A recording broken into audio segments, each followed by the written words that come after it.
It's Monday on Your View. Welcome to the show. I am Murayo Afolabi Brown. As always, I have the ladies with me. Hello, how are you guys doing? Good morning. Morning.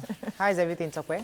How was your webinar over the weekend? The webinar was fantastic. The confidence webinar 2 was successful, and I was just seeing someone yesterday that I had about 6 people paid from the abroad, and she was like, "Oh, you should put it all over social media." Other people they like put it that somebody paid from Canada, somebody paid from UK, somebody paid from the US, somebody paid from. I'm like, okay. Maybe I will talk about it on the show and all of that, but really, at the end of the day, for me, what has blessed me most are the testimonies that I've gotten right at the end. People were just sending me mails. Some I can't even share because they were really talking about personal issues they've had lifelong. So they didn't know that those were the things influencing the confidence or their lack of confidence. People that they were like, somebody said, I can never do maths. Wow. I can never run a business because I don't know maths. So how can I run a business when I don't know maths? So I had to pay attention to that, and many other people now realize they had similar issues with other areas. It's been really fulfilling, and I'm very grateful to God. Very, very grateful. I hope you're ready for like 1,000 people coming up next. You better be ready for that. Yeah, I'm ready, and that's why I paid attention to record this well. So the replay is available for sale. People can buy it and watch because really to bless them. I couldn't join you that day because I had to go to Lekki and I was in transit. But I'll get the pack. I said you were doing your test. Yeah, in fact, I had we have exams back to back. You know, it's crazy, and we've been busy all week actually studying and doing papers. But you're looking research good. papers. Yeah, we're working on it, man. How are you doing, Accept it. You're looking good. Thank you. I'm doing amazing. I'm so grateful to God that I'm able to set goals and achieve them. So, you know, this COVID-19 just scattered a lot of my plans. I was supposed to have Nurturing the Nurturer Season 2 in June. But because of the COVID-19, we can't bring teachers together to have that. So I just asked myself, what do I do with this time? And no, you know, because we're doing practical lessons, I need to go back to the drawing board and come up with something. I can't just rush in and gather people like that. So I had to go online. I started doing 2 major courses. I did a course in life coaching. I did a course in education and teaching online. So now when I go back to that, I can do it well because I'm now certified. I remodeled the training now to go online. And I finished my course. I got certified on Saturday night. All this education, it's by God's grace. I don't understand. Is that what you're doing too? All of us now. No, but the point is, learning is lifelong. Yes, because everything, what you think you know yesterday is not relevant again today. I did life coaching training 5 years ago. I had to do it again during the lockdown, and I'm like, this is a different experience, you know. So it's interesting. Honestly, Sunday was so dark for me and a lot of Nigerians because of the death of Ibijo. It's really, really painful. Pastor Ito, my prayer just goes out to him. I mean, sometimes, nobody deserves to die, but there's some people that deserve to die. People like, Boko Haram. There are people that have robbed this country dry. There are some people that if we give God a list, we have a list of people who should be going because they are the people that deserve it somehow because of the ills they've caused humanity. But by all standards. But by every single standard, that girl did not deserve to die. And it's quite painful. And she's taught so many lives in a short time on earth. I don't know. Our mother, our siblings, our children, young, beautiful children, our husband. My heart just goes out to every one of them. May God give them the strength to bear through this pain and heal them. Just so many people come up with all sorts of stories, but once again, let me just celebrate today. Thank God. Yes, I know we're sad, but somebody is celebrating her 100th year centenary. Jesus Christ. We use your life as a point of contact. Happy birthday to Chief Mrs. Edith Oluwayomi Abegunde, who is 100 years old today. She was born June 15th, 1920. We have to celebrate her. Celebrate your life. She sent us a beautiful picture of her. Unfortunately, we can't post that right now, but honestly, that's a long time to be on this earth. Just a person. Someone died at 40, someone is living to 100. We just trust God to know what is best for us per time and accept what happens. Yeah, honestly, it is well. Let's go on a break. We'll be right back.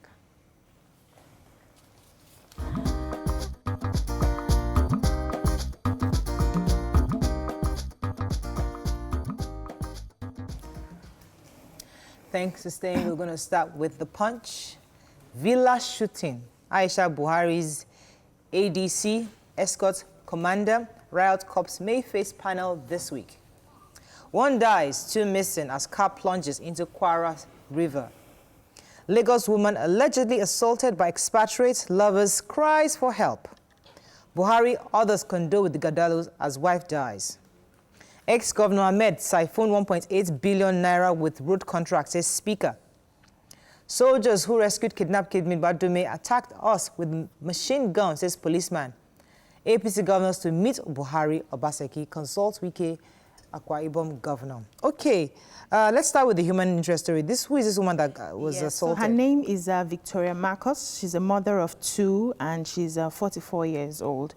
So she's allegedly, according to the story, she was allegedly assaulted by her German neighbor, Nubjin. So they stay in this Apapa area, and her husband is an expatriate. The other people too are expatriates. So they had issues. I think they've been contributing money for picnics in the estates. But so one day she had to go to the restaurant to have a drink, and then she complained to other people. They were just having a conversation that the monies they contributed for the picnic, when they got to the picnic, they didn't see any drinks. So they had to, talk to, I'm telling you, they had to talk to the other person who was supposed to be in charge of that contribution, and then a fight broke out. The German guy broke a bottle and wanted to stab her abdomen, but she blocked it with her hands, and so the stabbing got to the hand.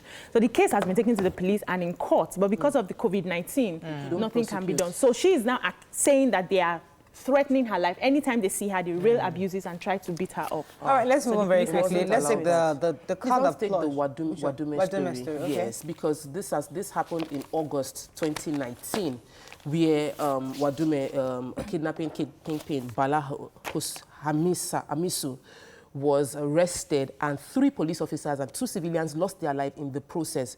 They've been doing this joint investigative panel where they have 3 people representing from the Army, the Navy, and all of that. And one ASP Felix Aido Lige addressed the panel saying that when they were going to pick up Wadume, they met 3 soldier points, and they told all 3 of them, we are going on a mission to pick up someone. And when they were coming back, they identified themselves that we picked up the kidnapping, we are going far, let us pass through.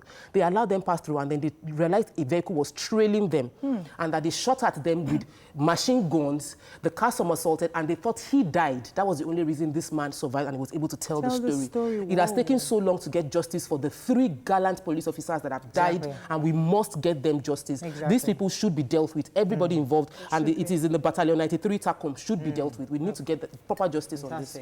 Moving on now to the nation. Edo, PDP in tight corner over Obaseki's ticket bid. Adeboye to obey protocol as churches brace for reopening. Ondo Deputy Governor heads for PDP. Naira Marley under attack for Abuja performance. And how Itwa Godalo's wife, Ibidu, 40, died. Okay, which story we're taking? The church reopening? Yes, so yesterday, the RCCG, the General Overseer of the Redeemed Christian Church of God, addressed through Dove TV service saying that in compliance with the Lagos State law and the relaxing of lockdown nationwide, everybody that has access to that, the law within their locality allows them to go to church, can resume in church observing social distancing, but that himself, his wife, are above 65, and his grandchildren are less than 15, can't go to church. He admonished everybody that when you're in church, pray for those that cannot be there, but you can now go to church. The Muslims, however, the chief imam for Lagos State, Sheikh Sulaiman Oluwatoyin Abdunola, said mosques will remain closed, saying that the government should not rush to open religious houses since the reason for their closure hasn't been defeated. So he's saying we're not going to open. That's good. Let's take Naira Marley. What happened to him? So they flew into Abuja and they had a concert at a Jabi Lake Mall. The place was filled to the brim. They had the fans were not, observing social distancing. The whole place was packed, and they flew in through a private jet. Naira Marley and Kim Oprah, one of ex-BBN housemates. So the police, the Federal Capital Territory COVID-19 task force have gone there. So they have shut down that mall for 2 weeks, according to them. They are also asking, people were asking questions, are you not going to pick up Naira Marley and the other lady? So they said they don't have a hand in that. They violated the interstate travel ban. So Lagos State should handle that. And Naira Marley had already had a case with Lagos State before. So they are hoping that they would handle that. No, but before... Monday actually went back the same day, so he's not in Abuja anymore. At the moment, so they're saying that Lagos State already has a case. Yes, so they will Lagos State handle would, that. But people are saying that aside from that, there was time for them to shut down this concert because they were selling flyers, they were selling tickets. People were aware of the event. They waited for the event to finish before shutting down the mall. We should be more proactive when this kind of people were paying tickets 20,000 to 250K. Maybe the task force did not know about the concert. We did not know. We did not know. Anyways, let's move on to Vanguard.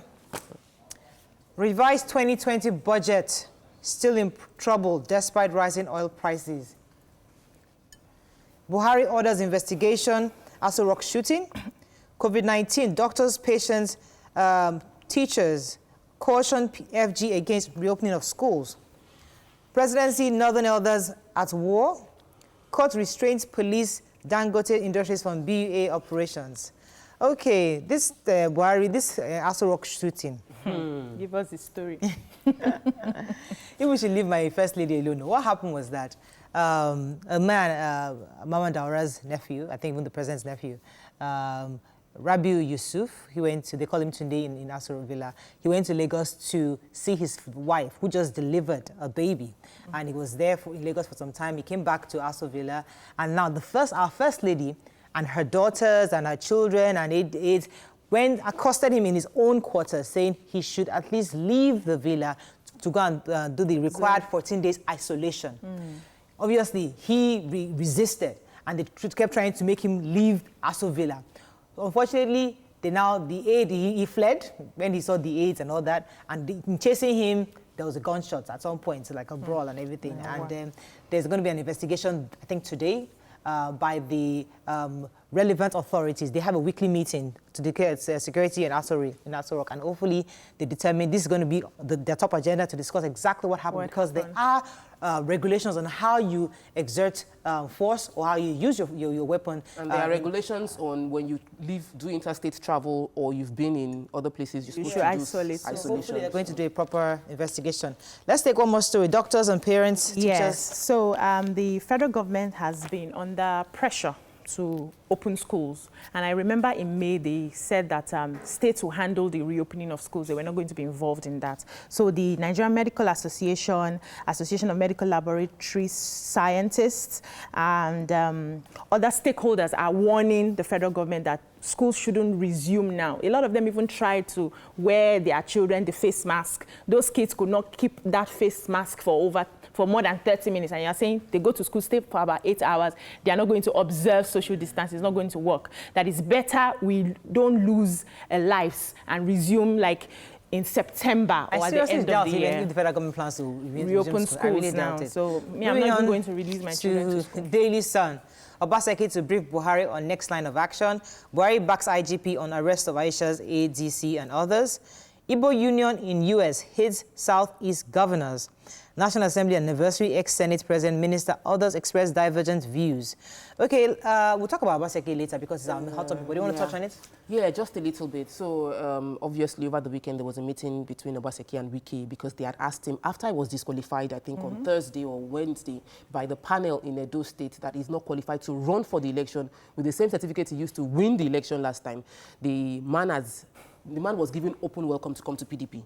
And he had a meeting with PDP officials, and he's saying in the paper now that he's going to go and brief the president on his negotiations. Same thing happening on those states where the deputy governor is planning to go to PDP. PDP have given him conditions that if he comes to their party, they would give him the ticket straight up for the deputy governor of Ondo State to contest the elections.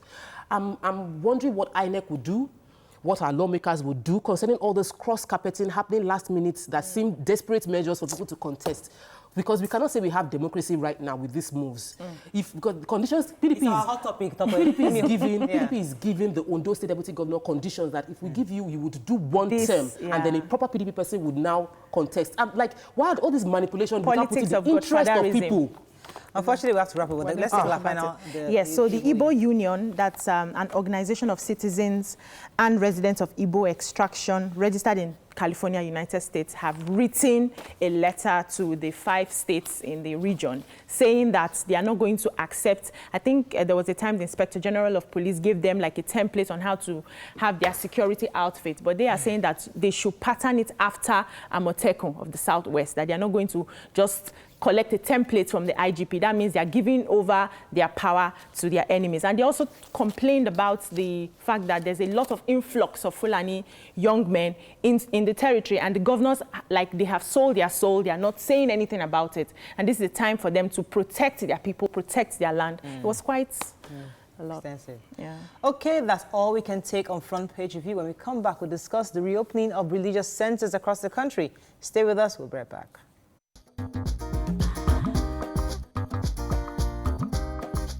Stay tuned. Your View will be right back.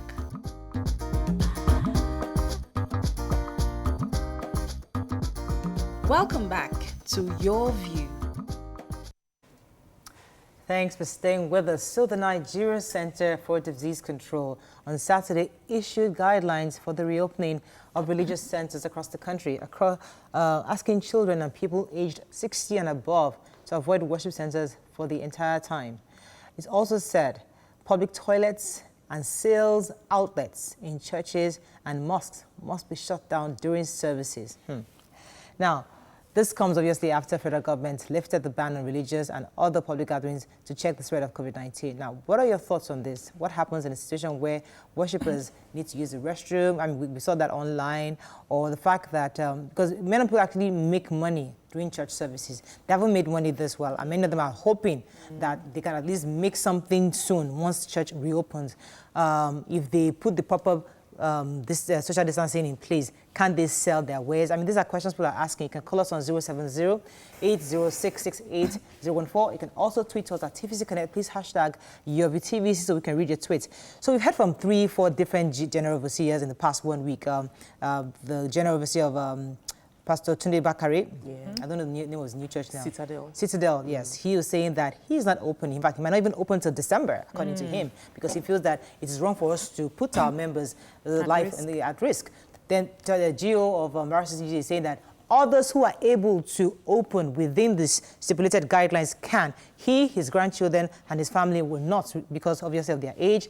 And then I think the Catholic bishop was saying that these guidelines are too rigid, according to what I read this morning in the papers. And we heard the religious leader in the mosques, in the sheikh, saying that, I'm not opening. So we have different people looking at these things differently. But next week, Sunday, is resumption day, and we're all looking forward to see who is going to come to church, who's not going to come to church. I mean, so obviously, the sheikh is saying the central mosque is not open. I'm not sure if the other smaller mosques are going to open. We don't know that yet. But what are your general thoughts? I mean, I'd like to hear your own thoughts on this, I mean, especially with this restroom. And we discussed it last week, Monday, I think. But because as it gets closer to when they'll be opening, we should still revisit it again.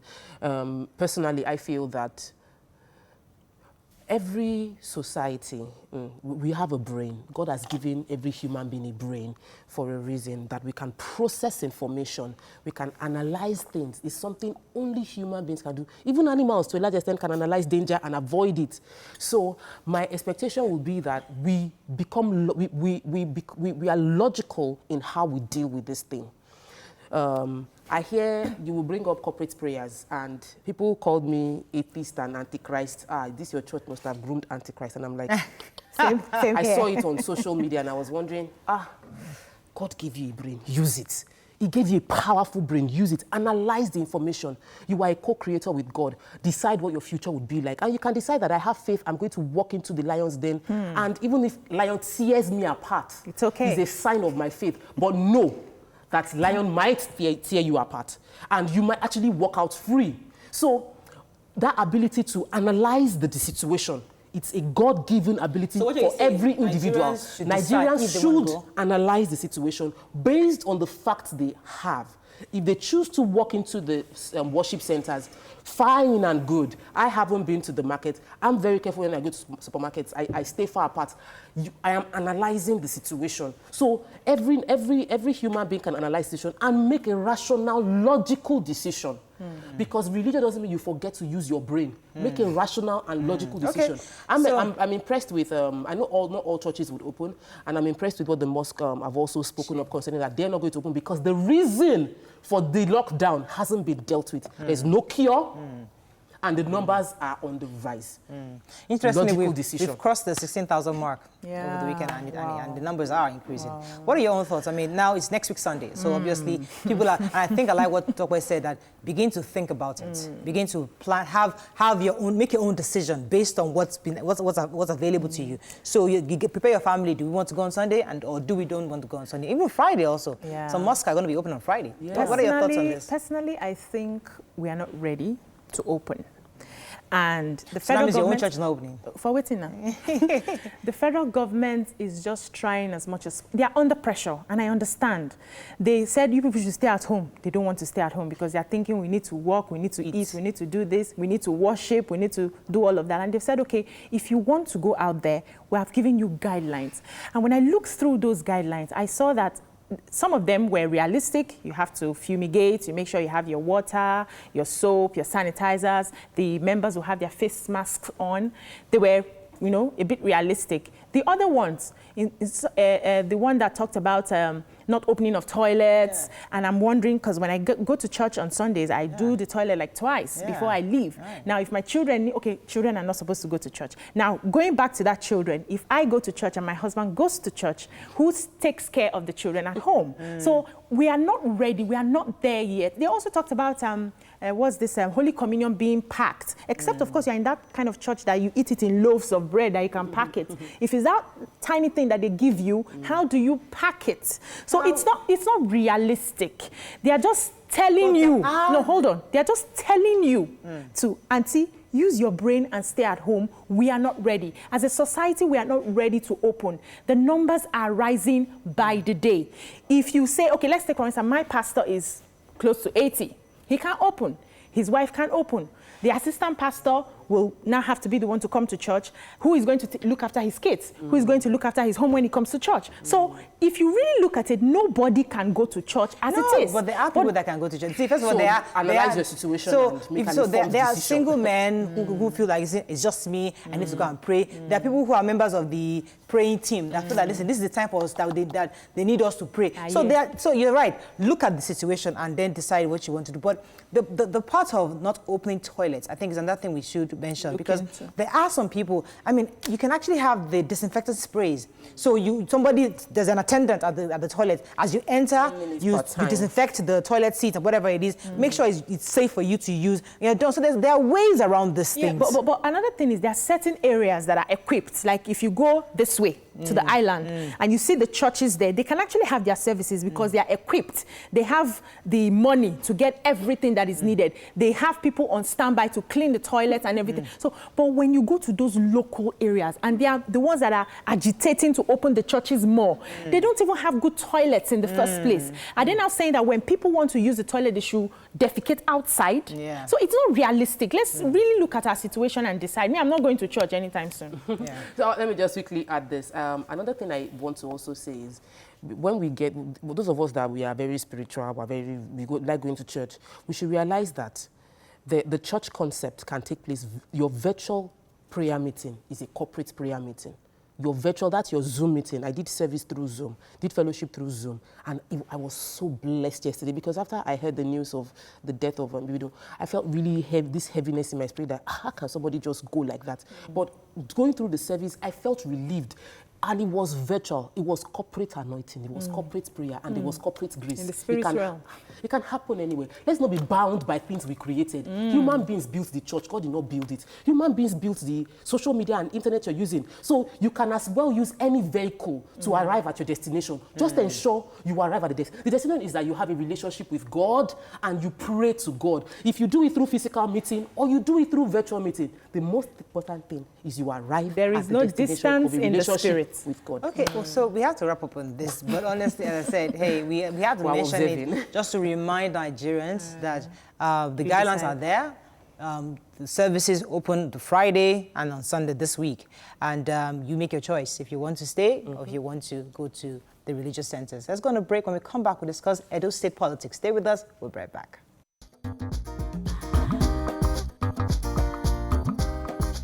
Stay tuned. Your View will be right back.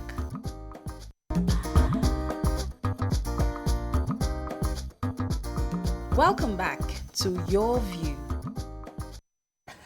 Thanks for staying with us. So, as the people of Edo State gear up for the 2020 governorship election in their state, the race leading to the most coveted seat in the state gets more and more interesting by the day, especially with the recent disqualification of the incumbent Governor Godwin Obaseki by his political party, All Progressives Congress. Now, what are your thoughts on this? You can call us on 070-806-6814. You can also tweet us at TVC Connect. Please hashtag YourVTV so we can read your tweets. We have some guests in the studio. I will introduce them in a moment. But first, I'd like to hear your general thoughts on this because sometimes I get really confused with this party politics in Nigeria. And when you heard about this disqualification and the fact that he's going to meet Governor Wike or speaking to the governor of Akwa Ibom State and all that, what comes to mind? What do you think before we bring in our guests?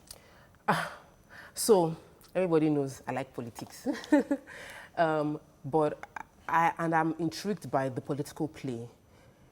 However, as a Nigerian and as someone who has experienced lack of good governance or the ineptitude of some leaders, I desire a better government experience. I desire to have better leadership. I desire to see some sense of pride in knowing yourself and saying, I'm not going to, you can throw this mud at me, but I'm not a pig. I won't play rough with you. So when I saw that meeting, one, right from when he came to Lagos to lobby, I could even understand inter-party lobbying. But when you go and meet PDP, in the bid to remain a candidate, I begin to feel that. He hasn't told us that yet. We just saw a meeting. Why would you have, they told you, Murayo, deduction. If they tell you, come and meet us, we'll give you candidature. You now go and meet them. So what does that mean? At the same time, he's also meeting with the president. So we don't even know yet. We're waiting for his meeting today with the president and then see what happens. But yes, he did meet Wike. We don't know for a fact yet. But in your view, because when I was talking about this over the weekend with some people, they were saying that, oh, this is exactly what happened to Ambode in Lagos State. He did. And I'm thinking to myself, for me, that was a slap in the face because with the former governor of Lagos State, it was clear what they said Ambode did.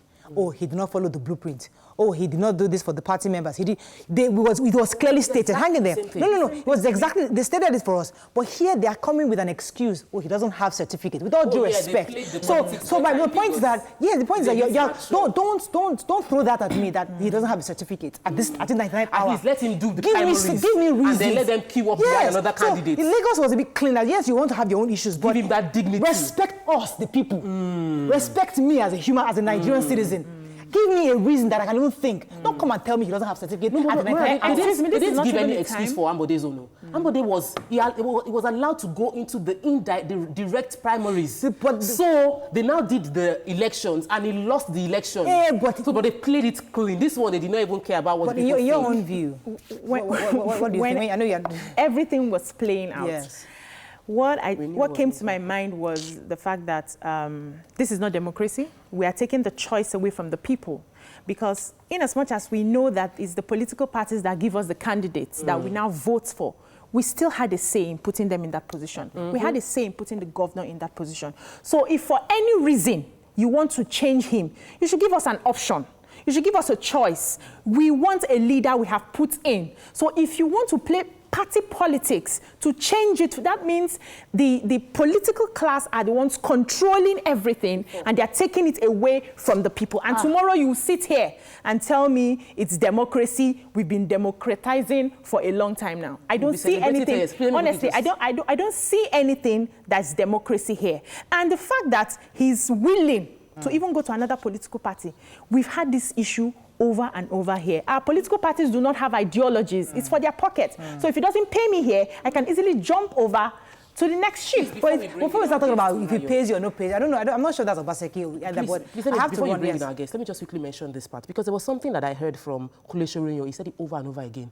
He said having a card for your voter's card does not give you any choice, because you are going to have to choose who they give you. Right. That the real choice in democracy comes when you become active in the party and in the choosing of who the candidates will be. Because right now, the citizens of Edo State have no choice. At all. And it looks like there wasn't proper internal democracy in choosing who comes out to be the candidate. So I'm not left with my voters card to choose whoever you present to me. Yeah, right. That's not democracy. So that's not real power. You have to start from The power is not with internal us. democracy with the party. Let me invite our guests because it's important. We have expressed our own views on thoughts, but it's important that we get experts' views on this because these are politicians, and sometimes, you know, you need to talk to politicians, understand the way politicians think.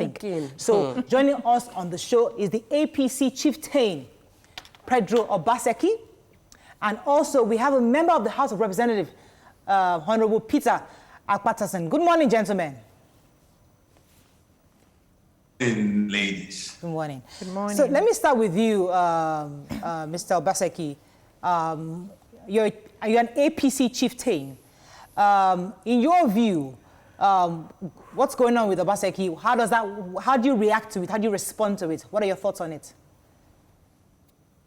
It is obvious that what transpired on Friday was an attempt to emasculate our people.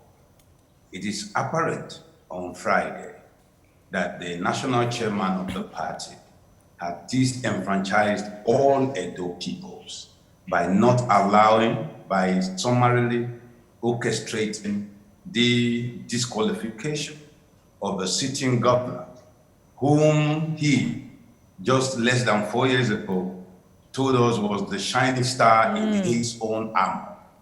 It is upsetting to most of us, and it has actually served as maybe a transition from a political fixer to a political dinosaur for Mr. Oshiomole, while at the same time raising the bar in terms of political participation of the Edo nation.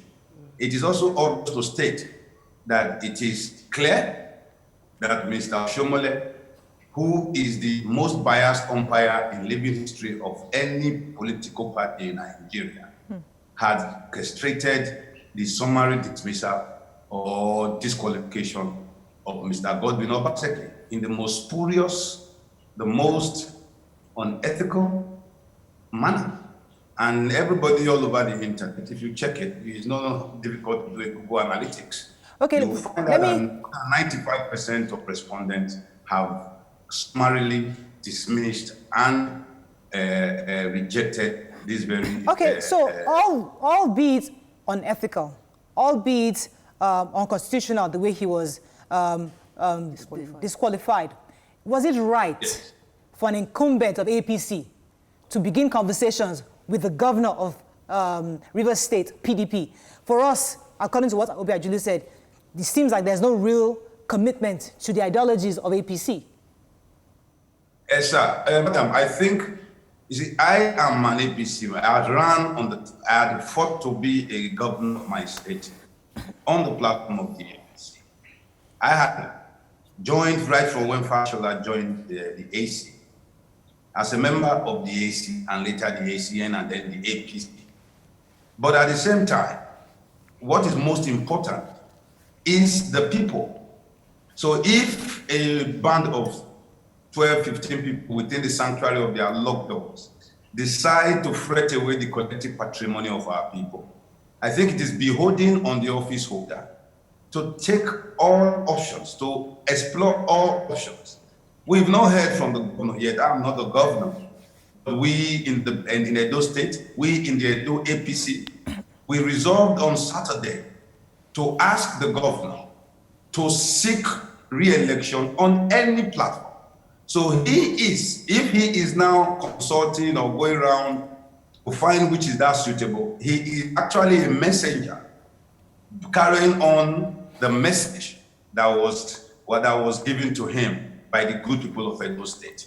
Because we will not allow a few persons who may, because of their individual pockets, decide to shortchange our people. So it has nothing to do with commitment. He has shown so much commitment. He has shown so. So it is just the fact that if they were sure, they should allow him to run. And then the people party should choose. Point taken, sir. That has been taken. Let me move over to Honorable Peter Akpatason. Good morning, sir. I know that you are also in APC. Are you there, sir? Honorable Peter, are you there? I think we lost him because he actually was going to give us the other side. We'll try to get him back. He was supposed to talk about the party supremacy and party constitution. Are you there, sir? Honorable Peter, are you there? I can hear you. I can hear you loud and clear. Very good, very good. So we've heard from Mr. Obaseki, who obviously is who's on the side of the incumbent right now. But you, as a party member, and obviously, well, I'd like to hear your thoughts on the decision the party made concerning the incumbent, and why now, especially when we already have details of his school certificates. Thank you very much. In the first place, I don't think there's anything serious about the timing. What is important is that the party must protect its interests against what has become obvious in recent time, that when there are discrepancies in the documents presented by candidates, the party stand a chance of losing, even after winning election. Yes, it happened in Bayelsa. It has happened in other places. And let me tell you, Kogi election took place recently. And an eminent Nigerian citizen who has been the head of one of the arms of the military as a general was disqualified because of a little mistake in the document that it filled.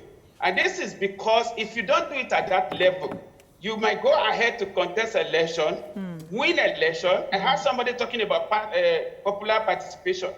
APC had popular participation in Bayelsa, in Zamfara State.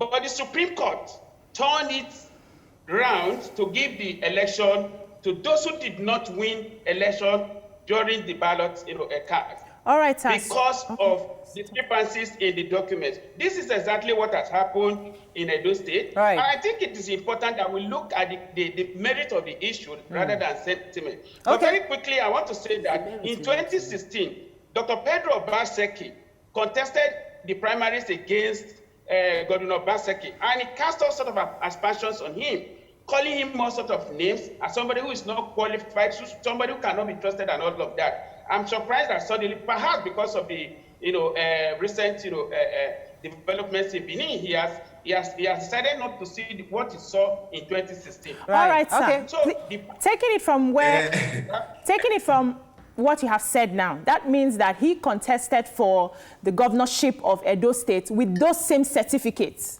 So are you telling me that at that time, you people did not see the certificate, did not see the discrepancies? Why now, after he has done one term? Why now, sir? I want to take you back to Bayelsa again. The deputy governorship candidate that won with Lion is a sitting senator. PDP cleared him. APC cleared him in ignorance. And now we know better. And the party say we have to do a more thorough job so that we don't go and get our people's mandate, to get a governor in office. And because of the error in somebody's documents, or because of what people consider to be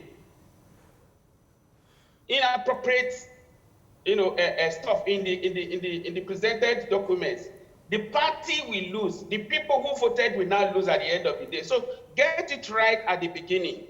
Make sure that if there are discrepancies, those issues are addressed. Okay. Field a candidate whose documents are very clear and have no issues. Right. If there are issues, do what is needful. And again, there is a court judgment that says that the party has the right at the level of screening to disqualify candidates whose documentation are defective. And the eminent, chairman of the committee has stated very clearly that the NYSC and the HSC certificate, as well as discrepancy in the year of the graduation, they are serious defects, incurable defects. Right. If that is not taken into consideration, Right. APC and the people of Edo State will be disenfranchised after voting. And that would be a disaster. Honorable Peter.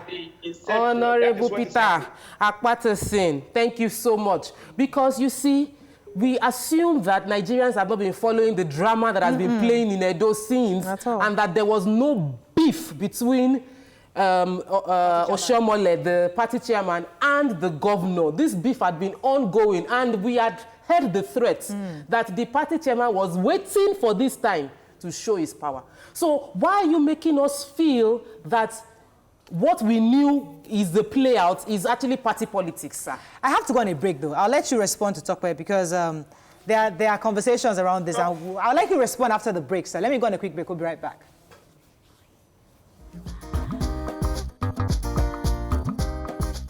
Stay tuned. Your View will be right back.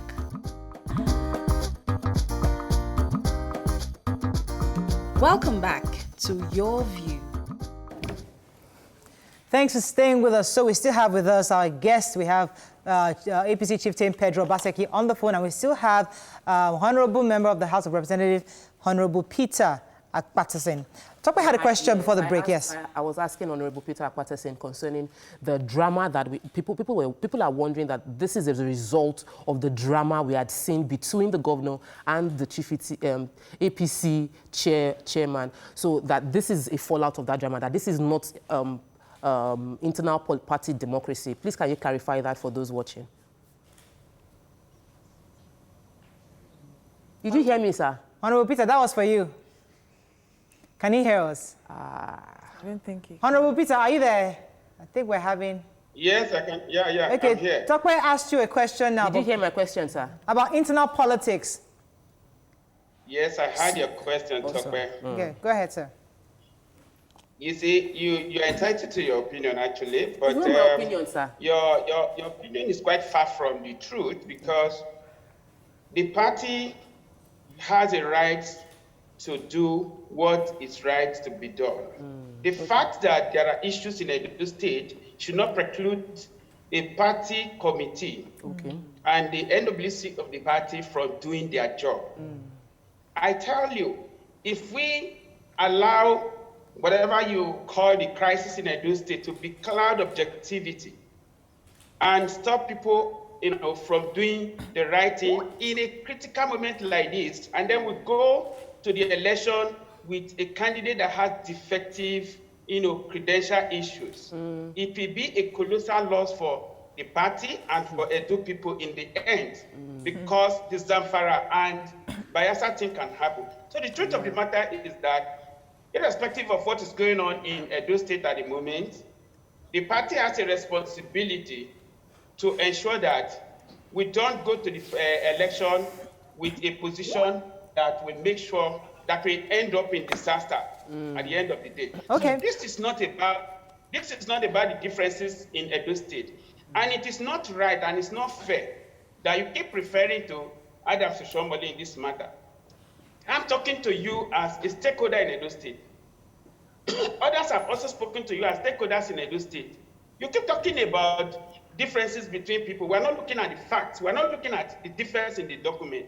I think we should be focused on reality and move away from sentiment and emotion.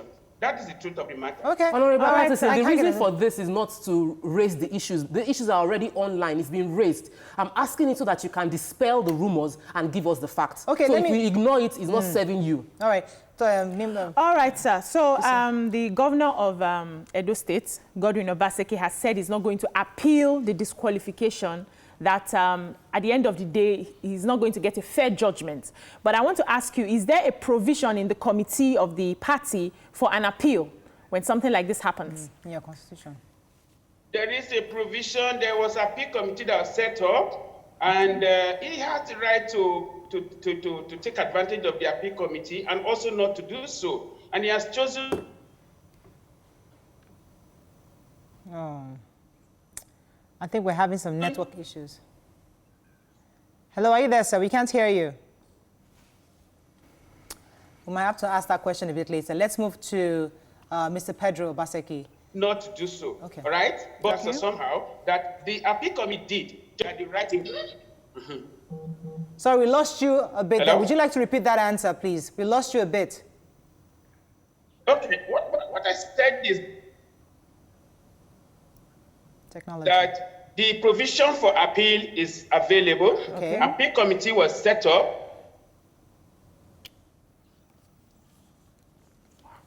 Okay, we're still having some... The governor decided not to make use of that. Okay. The governor has the right to use it or not to use it, and he chose not to do so. Right. Okay. You know, and you can't question him for that. All but right. even apart from that, the committee still went ahead to review. The appeal committee still reviewed the submissions of the screening committee just to be sure that everybody got fair hearing and the right thing was done. And they confirmed that, yes, the work that was done is quite in order. Okay, let me come to our other guest, Mr. Obaseki. Are you still there? Mr. Pedro Obaseki, are you still there? I'm here, madam. Good, good, good. Now, so we're told that the governor is on his way to speak with the president, and then he's going to let us know what his decision is. In your view, do you think speaking with the president, Buhari, would change things? What do you project would happen after that conversation? I wish I could be allowed to react to the things that Mr. Akpatason said. I feel that they are a little more tangential to the issue in question. I don't know about the itinerary of Mr. Governor. I have absolutely no idea. And there is no art here to tell the mind's design on the face. So I don't know what the discussion that is yet to take place with the president can pretend. But I just quickly want to add that whatever transpired in 2016 is a pity that my most honorable Peter Akpatason is deciding to be a little less honorable this bright Monday morning by turning it an issue about me. It's not about me, it's about the Edo people. And I don't want to start talking about him and casting aspersions on this person. That would be most dishonorable. I just want to quickly say that we should ask ourselves, why is our national chairman becoming more or less the proverbial tortoise in Tales by Moonlight? Before he became national chairman, we had 27 states as APC. If Godwin leaves the APC today, we will have dwindled down to 19. The same certificate issue in 2016 was a major issue. The PDP went to 3 courts, and all the courts exonerated Mr. Godwin Obaseki.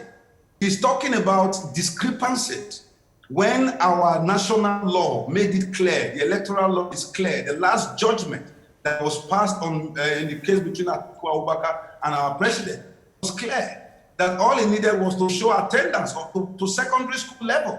And the University of Ibadan, when he's saying discrepancies in his certificate, came out to publicly, in an unprecedented move, say that this man went to our school and graduated.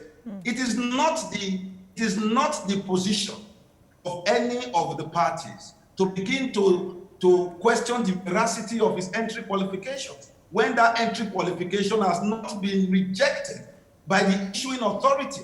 If it was WAEC or whatever that came and said, no, this result is fake, then they should stop also misleading Nigerians. The case of Bayelsa is not a case of certificate. What was the case? I want to ask, because he knows, he's learned. What the case was very simple, that the deputy governorship candidate had sworn to 12 different affidavits using 12 different names. It is the process of his name changing and the fact that those affidavits were not duly entered into by the registrar of the court or the commissioner of oaths. That was the problem. So we all know it's a pity that Edo people who once had a governor that did not have a primary school certificate, I'm talking about Mr. Oshiomole, because we all know that he had to set ablaze the Ministry of Education. I have to pause you for a second. It's in the public domain. I have to pause you. This thing is a very simple issue. You are giving a dog a bad name just because you want to hang it. I'm happy that Tope and Co in the studio have told our most honorable, I hope not so dishonorable Mr. Akpatason, that we all know what the issues are. I have to go on a break, What we are only angry about is you should have at least allowed the party, the members, to say this governor is a damn bad governor. Okay, let me go on a quick break, sir. When I come back, we'll get Honorable Peter to respond to that. Stay with us, we'll be right back.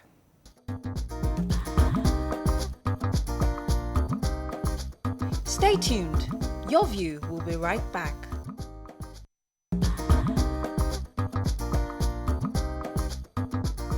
Welcome back to Your View. Thanks for staying with us. So, Honorable Peter, are you still there? Sure, I'm here. Good, right. So let me going back to what Mr. Obaseki had said earlier.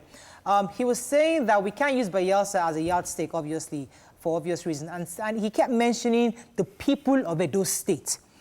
They feel that they have been disenfranchised so far. And I haven't heard you mention the interest of the people yet in everything you've said so far. So in your view, yes... I didn't get the beginning of your conversation. What I said earlier was based on what Mr. Pedro Obaseki had said earlier, that Bayelsa cannot be used as a yardstick in this situation with the Governor Obaseki of Edo State. And that's one. And secondly, he kept repeating that the people of Edo State have been disenfranchised by this pronouncement of APC. Now, I'm saying to you, you've been speaking for a few minutes now. We've not heard you talk about the interest of the people. So in your view, this discrepancy the party is talking about, is it in the interest of the people of Edo State who voted overwhelmingly for this governor 4 years ago? When you talk about disenfranchisement, I don't seem to understand where that is coming from. The people will be disenfranchised if they are allowed to vote for a candidate with defective background, and at the end of the day, the court tells another person to take that job, and then the person they voted for will not be allowed to do it. That was what happened in Bayelsa. That was what happened in Zamfara. For me, that is a bigger disenfranchisement than whatever you consider to be disenfranchisement at the level where you ensure that you don't feed a wrong candidate. I think it is in the interest of the people to do a thorough job at the beginning, not make a mistake at the beginning, go into the frontiers of the battle with that defect, then you get the people to come out to vote, waste their time, resources, and everything. After voting, the court will say, no, you didn't have a good candidate in the first place. That is exactly what happened in Bayelsa. And let me tell you, what we are talking about here, what I've read and what I've heard the committee people say on TV is that there are discrepancies. There was an affidavit in 2016. There is another one today. You are talking about the Bayelsa deputy governorship candidate who had series of such,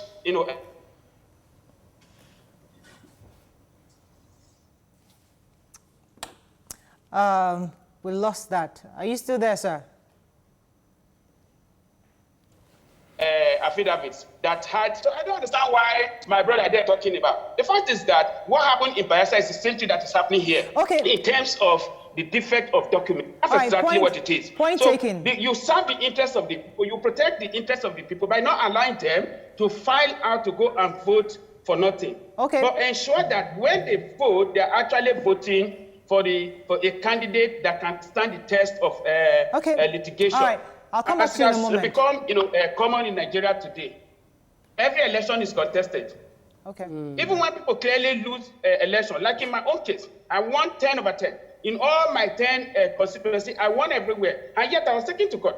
So it happens everywhere. When you go to court, and then you deceive the people by giving them a wrong premise, and they go ahead to all right, let me pause you for a second. Then the Supreme Court says, no, this is defective. Right. You didn't have it, you didn't get it right at the beginning. Because of that, you had no candidate. The next highest candidate, the candidate with next highest vote should take it. That's what happened in Bayelsa. I have to pause you for a second. I think we will be compared to Edo people if we don't do the right thing at this stage. Point taken. Topic, go ahead. All right. I wanted to ask Mr. Pedro Obaseki this question.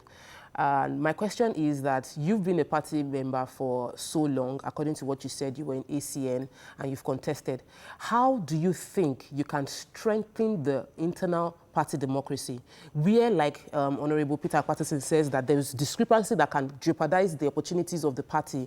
How can we internally do this thing that doesn't come out looking messy, where they would appeal to the governor, these are the issues, and the governors will understand? And even if there is issue within the party, what can be done internally to resolve those issues, to prevent a case of one person saying, I'm not going to go to PDP or I'm going to resort to other things? What can be done to strengthen the party? Thank you.